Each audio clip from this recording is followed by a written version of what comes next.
There is this fantasy that lives in the back of almost everyone's mind. You know the one. It's the mortgage burning party. You imagine writing that final check to the bank, getting the deed in the mail, maybe framing it, and taking a deep breath, knowing that no matter what happens, you truly 100% own the roof over your head. It feels safe. It feels responsible.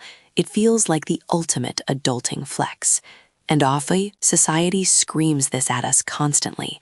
We are told that debt is the enemy, that the borrower is slave to the lender, and that freedom is found at zero balance. But what if I told you that rushing to get to that zero balance is actually one of the most dangerous things you can do for your long-term wealth? It sounds completely counterintuitive, I know. It sounds reckless, but there is a massive difference between emotional peace of mind and mathematical reality.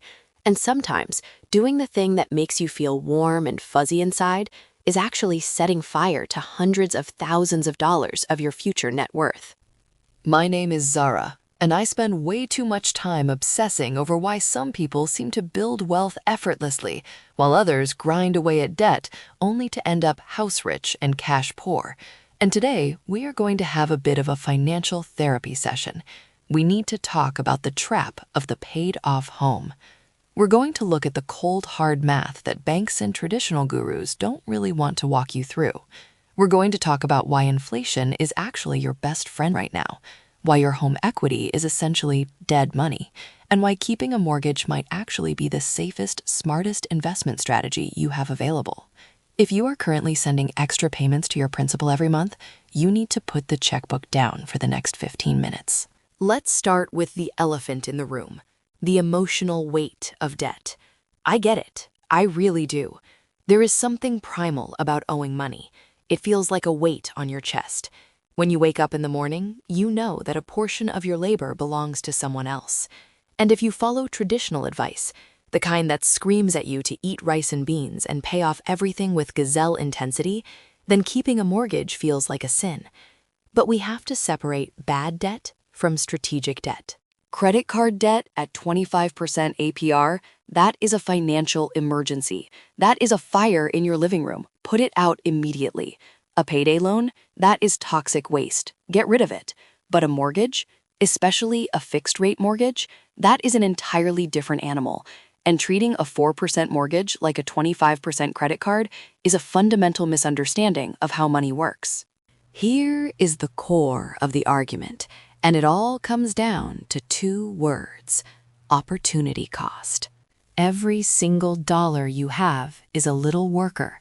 You are the CEO of your money, and you have to decide where to deploy those workers to get the best return. When you use a dollar to pay down your mortgage principal, you are guaranteed a return equal to your interest rate. So if your mortgage rate is 4% and you pay an extra $1,000, you have essentially earned a guaranteed 4% return on that money by saving the interest you would have paid. That sounds nice.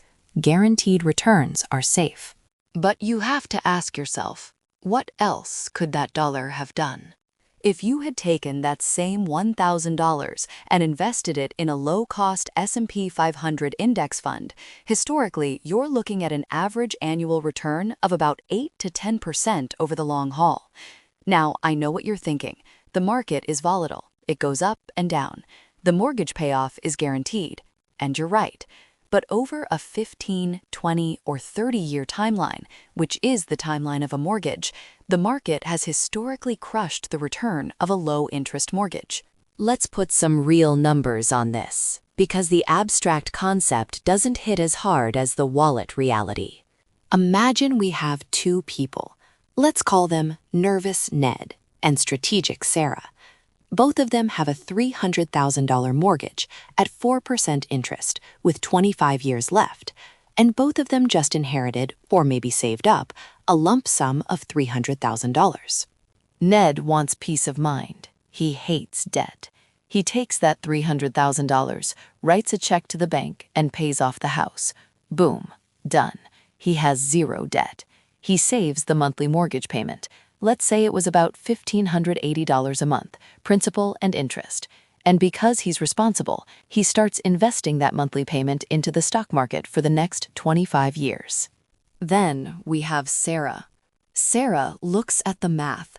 She sees her interest rate is 4%, but she knows her investment portfolio averages 8%. She keeps the mortgage. She takes her $300,000 lump sum and puts it into the market immediately. She continues to make her monthly mortgage payments out of her regular income. Fast forward 25 years. Ned owns his home free and clear. His monthly investments of $1,580, compounding at 8%, have grown to roughly $1.4 million. That is amazing. Ned is doing great. He has a paid-off house worth, let's say, $600,000 after appreciation and $1.4 million in the bank. Total net worth, $2 million. But what about Sarah? Sarah's $300,000 lump sum sat in the market for 25 years, compounding untouched at 8%. Do you know what that number is? It's roughly $2.05 million. Plus, she also owns the home free and clear now because she finished making the payments. Her home is also worth $600,000. So, Ned's net worth is $2 million. Sarah's net worth is $2.65 million. Sarah is over $500,000 richer than Ned, just because she understood the math. She didn't work harder. She didn't get a better job. She just put her capital in the vehicle with a higher engine speed. That is the price of peace of mind. In this scenario, Ned paid $650,000 for the feeling of being debt-free. And look, if that feeling is worth $650,000 to you, then go for it. But for most of us, that's a retirement fund. That's generational wealth. That's 5 years of retiring early. Now, I can hear the objections already. But Zara, what about risk? What if the market crashes? And that is valid. But remember, time is the great equalizer. We aren't talking about day trading crypto here. We are talking about long-term market exposure over the life of a mortgage. If the global economy collapses to the point where the stock market returns zero over 25 years, we have much bigger problems than your mortgage interest rate. We're talking canned goods and bunkers at that point. But there is a second factor here that almost nobody talks about, and it's actually more powerful than the investment returns. It's the hidden power of inflation. We usually hate inflation. It makes our eggs expensive. It makes gas pricey. It erodes our purchasing power. But if you have a fixed-rate mortgage, inflation is literally your best friend. It is the only time inflation works for you instead of against you. Think about it this way. A mortgage is a contract to pay a fixed number of dollars for decades. Let's say your payment is $2,000 a month. In 2024, $2,000 buys you a certain amount of goods. Maybe it's a nice vacation or a month of groceries for a large family. It feels like a lot of money. Think back to what $2,000 was 20 years ago. It was a fortune. Today, it's rent in a mediocre apartment. As inflation drives prices and wages up over time, that fixed mortgage payment becomes a smaller and smaller percentage of your income.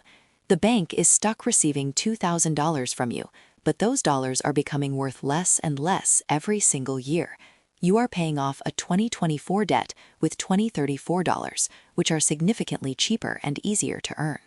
When you rush to pay off your mortgage early, you are voluntarily giving the bank valuable dollars today to eliminate a debt that would have been paid with cheap dollars tomorrow. You are essentially bailing the bank out of a bad deal.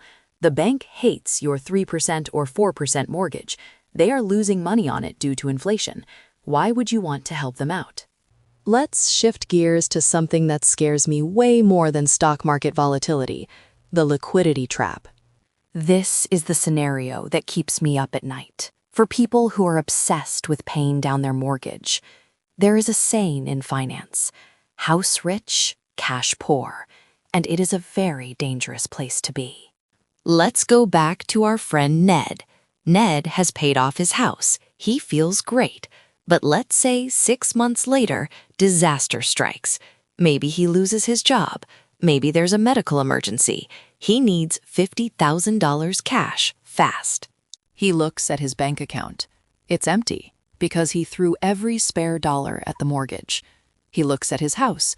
It's worth $600,000. He thinks, no problem. I have tons of equity. I'll just get a home equity line of credit, HELOC, or refinance. He walks into the bank and says, I need a loan against my house. The banker asks, okay, do you have a job? Ned says, no, that's why I need the money. The banker says, sorry, we can't lend to you if you have no income. This is the irony of banking. They only lend you money when you don't need it. Your home equity is illiquid. It is trapped behind layers of drywall and bank approvals. You cannot eat your shingles. You cannot pay a hospital bill with a window frame. To access that money, you either have to sell the house, which takes months and costs 6 to 10% in fees, or qualify for a loan, which requires income. Now look at Sarah. She still has her mortgage. She has a big monthly payment, but she also has $300,000 sitting in a brokerage account. If she loses her job, she can sell a tiny sliver of her stocks, click a button on her phone, and have the cash in her checking account in 2 days. She can pay her mortgage and buy groceries for years without needing a job. Who is actually more secure?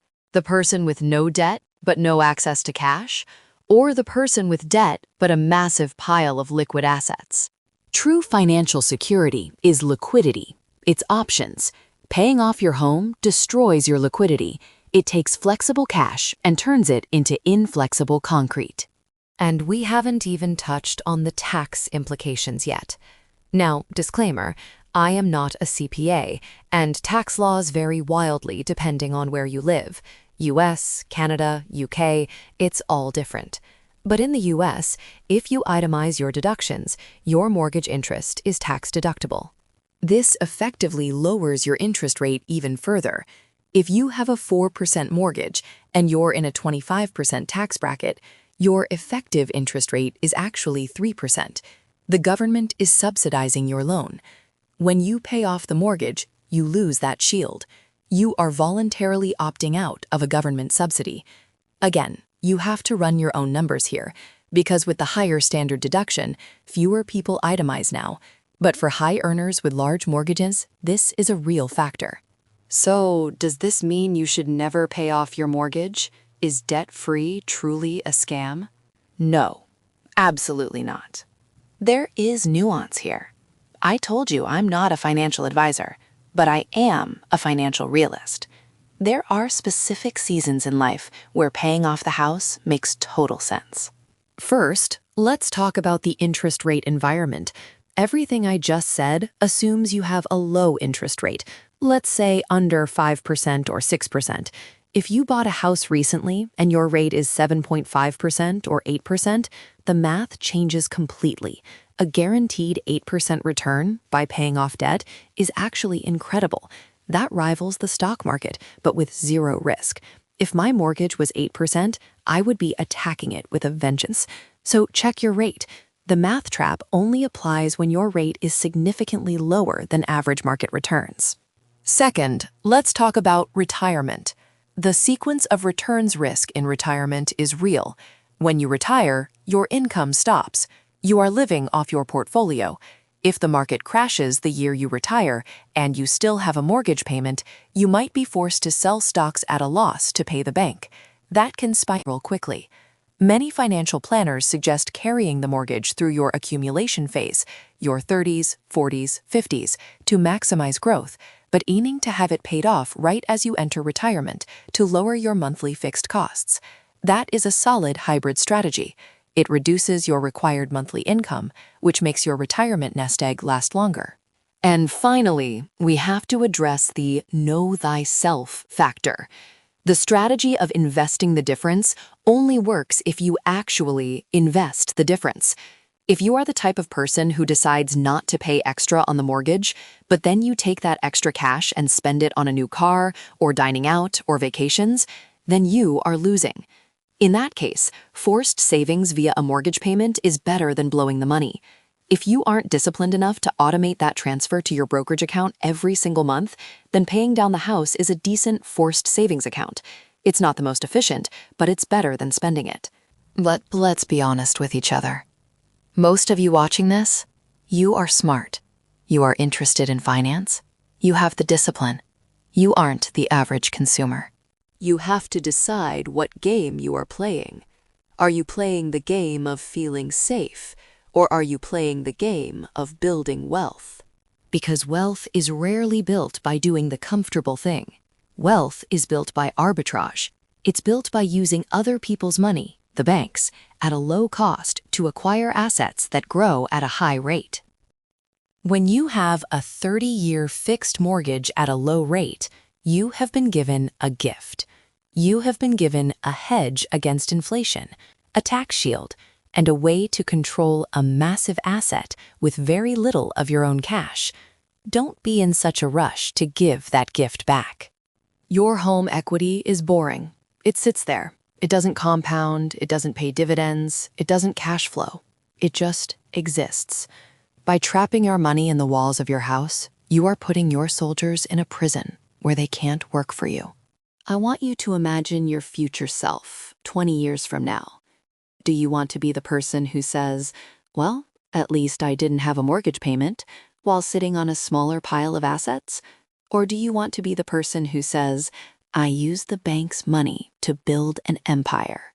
The choice isn't about being irresponsible. It's about being calculated. It's about understanding that debt, when managed correctly, is a tool.